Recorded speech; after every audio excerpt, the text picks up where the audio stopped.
नमस्कार श्रोते हो, गरुड पुराणाच्या तिसऱ्या भागात आपल्या सर्वांचे स्वागत आहे. भाग 2 मध्ये आपण पाहिले की आत्म्याच्या उद्देशासाठी 13 दिवस पिंडदान का आवश्यक आहे आणि आत्मा 24 तासानंतर घरी परत का येतो. जर तुम्ही हा व्हिडिओ पाहिला नसेल दुसरा भागात तर आपण तो चॅनलवर पाहू शकता. त्याचबरोबर गरुड पुराणची प्लेलिस्ट देखील मी तुम्हाला बनवून ठेवणार आहे, जेणेकरून तुम्हाला भविष्यात गरुड पुराण या विषयावर कधीही आपल्याला हा व्हिडिओ पाहायला सोपे जाईल. आज मी तुम्हाला सांगणार आहे की यमलोकात जाणाऱ्या जीवाचे 13 दिवसानंतर काय होते आणि त्याच्या मार्गात येणारे 16 गावे नगर कोणते आहेत. वैदिक आणि पौराणिक ज्ञान मिळवण्यासाठी जास्तीत जास्त व्हिडिओला शेअर करा, चॅनलला सबस्क्राईब करा. जास्त वेळ न घेता आपण आपले सादरीकरण सुरू करूया. 13व्या नंतर एका हाताइतके लांब शरीर धारण करून व्याकुळ झालेल्या आत्म्याला यमदूतांद्वारे यमलोक मार्गावर नेले जाते. जो आत्मा पापी असतो त्यांचा मार्ग शीतल, उष्ण, तीक्ष्ण, मांसभक्षण प्राणी आणि अग्नीने परिपूर्ण असतो आणि जे पुण्यवान आणि सद्गुणी आहेत त्यांचा मार्ग सर्व बाबतीत सौम्य आहे. त्या मार्गात त्यांना कोणतीही अडचण येत नाही. भूक आणि तहानेने व्याकुळ झालेल्या जीवाला यमदूत रोज अपार वेदना देतात. रोज तो त्या आत्म्याला 247 योजन चालवतो. यमदूतांजवळ बांधलेला शोक करीत तो आत्मा रात्रंदिवस चालत आत्मा यमलोकात पोहोचतो. त्या मार्गात येणाऱ्या प्रसिद्ध नगरांचे जे आत्मा असतात तिथे जे नगर आहेत ते अनुक्रमे असे आहेत: सौम्य, चौरीपूर्ण, नरेंद्र भवन, गंधर्व, शैलागम, क्रौच, क्रूरपूर, विचित्र भवन, भवापाद, दुःखद, नानाकंदपूर, सुखद्र भवन, रौद्र, पयोवर्षण, सिद्ध, बहुविधी. 13व्या दिवशी यमदूत प्रेताला अशा प्रक्रियेत बांधून घेऊन जातात ज्याप्रमाणे माणूस माकडाला बांधून ठेवतो. त्या वाटेने बांधून चालताना ते प्रेत नेहमी विलाप करत असते आणि ते म्हणत असते की मी असे कोणते काम केले आहे की मला असा त्रास होत आहे. तो पुढे म्हणतो की हे मानवी रूप कसे प्राप्त होते, मी ते व्यर्थ गमावले आहे. प्राण्याला हा मनुष्य जन्म खूप कष्टाने प्राप्त होत असतो. जेव्हा यमदूत त्याला खूप त्रास देतात तेव्हा तो आपल्या पूर्वीच्या शरीराने केलेल्या कर्माचे वारंवार स्मरण करून सांगतो की सुखदुःख देणारा दुसरा कोणीच नाही. जे इतरांना सुखदुःखाचे दाता मानतात ते अज्ञानी असतात. जीवाला नेहमी पूर्वी केलेल्या कर्माचेच फळ भोगावे लागत असते. मी दान केले नाही, अग्नीमध्ये यज्ञ केला नाही, हिमालय पर्वतांच्या गुहेत मी कधी फिरलो नाही, गंगेचे पवित्र जल मी कधी प्राशन केले नाही. मी जे काही केले त्याचे फळ मी आता भोगत आहे. त्याचप्रमाणे जेव्हा स्त्रीला या मार्गावर आणले जाते तेव्हा ती शोक करत बसते आणि असे म्हणते की मी माझ्या पतीसोबत राहून त्याला कधी आनंद दिला नाही किंवा त्याच्या मृत्यूनंतर मी कधी वैध व्रत पाळले नाही. मी जे केले नाही त्याचेच फळ मला आता भोगावे लागत आहे.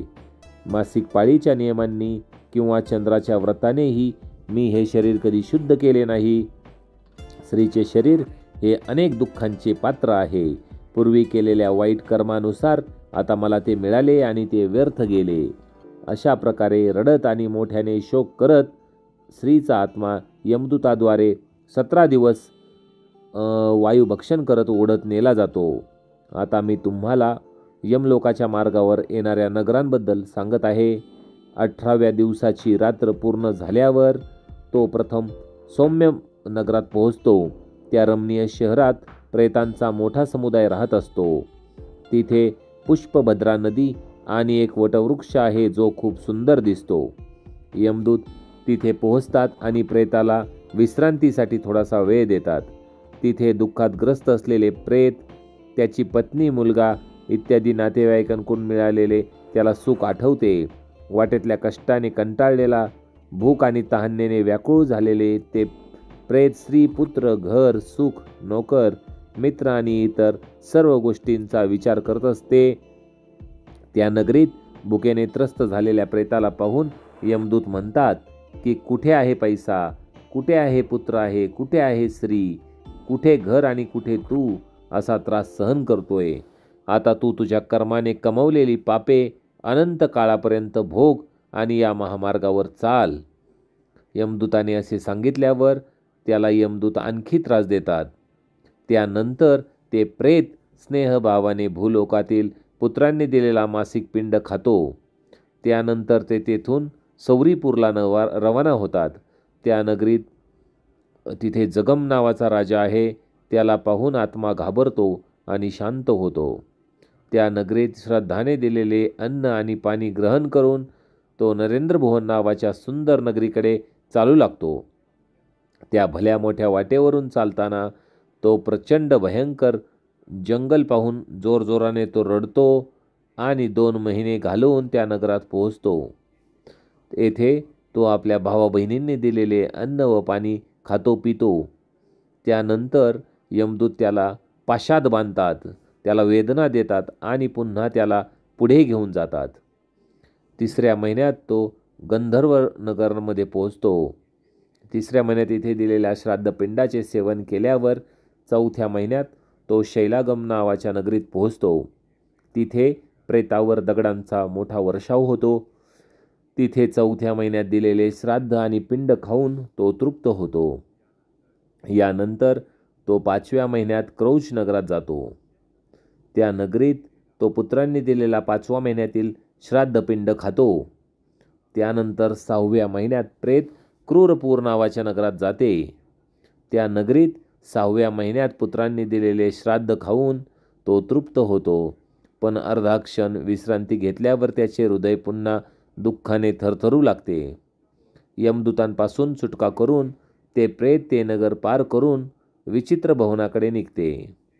जेथील राजा विचित्र आहे आणि राजाचा छोटा भाऊ सौर्य तेथे राज्य करतो. यमदूतांनी त्रास दिल्यावर ते प्रेत त्या विचित्र नगरीत श्रद्धापिंड खाते. श्रोते हो, इथे मी तुम्हाला आजचे हा व्हिडिओ इथे थांबवत आहे. वेळेअभावीच आपण हा व्हिडिओ थोडासा थांबवत आहे, कारण जास्त मोठा व्हिडिओ झाला तर तुम्ही देखील कंटाळताल. तुमचे ज्ञान वाढवणे आणि तुमचे धर्माबद्दल कुतूहल वाढवणे हाच आपल्या चॅनलचा उद्देश आहे. माझ्याकडून जर काही चूक भूल झाली तर आपण क्षमा करावी. जाण्यापूर्वी कृपया व्हिडिओला लाईक करा आणि चॅनलला सबस्क्राईब अवश्य करा. तुमचा मूल्य वेळ दिल्याबद्दल मी आपल्या सर्वांचे मनापासून आभार मानतो. तसेच एक छोटीशी विनंती आहे की व्हिडिओला जास्तीत जास्त व्हॉट्सअप ग्रुपवर शेअर करा, जेणेकरून सर्वांपर्यंत ही माहिती पोहोचेल. धन्यवाद.